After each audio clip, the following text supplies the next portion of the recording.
ભુજ શહેરમાં દર વર્ષે ઉનાળાના દિવસો દરમિયાન દાતાઓના સહયોગથી હરતા ફરતા છાસ કેન્દ્ર શરૂ કરવામાં આવે છે।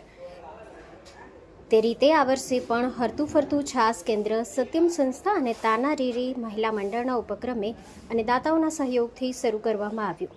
હરતા ફરતા છાસ કેન્દ્ર પ્રથમ દાતા સ્વર્ગસ્થ કાંજીભાઈ ઠક્કરની યાદમાં નીતિનભાઈ ઠક્કરના સહયોગથી આ છાસ કેન્દ્ર ચાલુ કરવામાં આવ્યું, તેમ સત્યમ સંસ્થાના અધ્યક્ષ દર્શક અંતાણીએ જણાવ્યું હતું।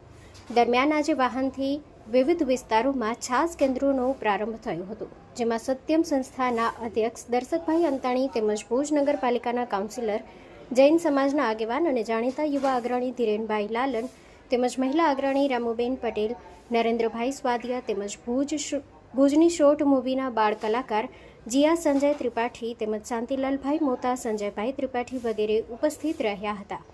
દરમિયાન ઉનાળાના 4 મહિના સુધી ચાલનારા હરતા ફરતા છાસ કેન્દ્રમાં જેમ જેમ દાતાઓ આગળ આવતા જશે તેમ આ હરતું ફરતું છાસ કેન્દ્ર ચાલુ રહેશે। આ માટે દાતાઓને આગળ આવવા અપીલ કરવામાં આવી છે। દરમિયાન સત્યમ સંસ્થા અધ્યક્ષ તેમજ ગુજરાત માધ્યમિક શિક્ષણ સમાજના પૂર્વ પ્રમુખ નયનભાઈ શુક્લ, પૂર્વ નગરપતિ અને જાણીતા ધારાશાસ્ત્રી શંકરભાઈ સચદે, જટુભાઈ ડોડિયા તેમજ ભુજ કોમર્શિયલ બેંકના ડાયરેક્ટર ધીરેનભાઈ ઠક્કર વગેરેએ શુભેચ્છા પાઠવી હતી।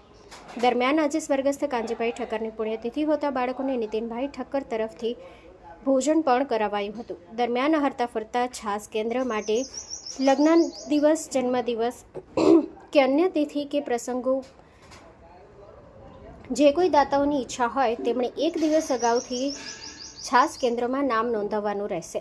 દરમિયાન ટૂંક સમયમાં પાણીનો બરફ પણ શરૂ કરવામાં આવશે, તે માટે પણ દાતાઓને આગળ આવવા અપીલ કરવામાં આવી છે। દરમિયાન આ છાસ કેન્દ્ર માટે સ્વર્ગસ્થ વિનોદભાઈ રેલોનની યાદમાં છાસ કેન્દ્ર માટે સહયોગ આપવા વિનયભાઈ રેલોન તરફથી સંયોગની ખાતરી તેમજ જૈન સમાજના આગેવાન અને જાણીતા કાઉન્સિલર ધીરેનભાઈ લાલન તરફથી પણ સહયોગની ખાતરી આપવામાં આવી છે।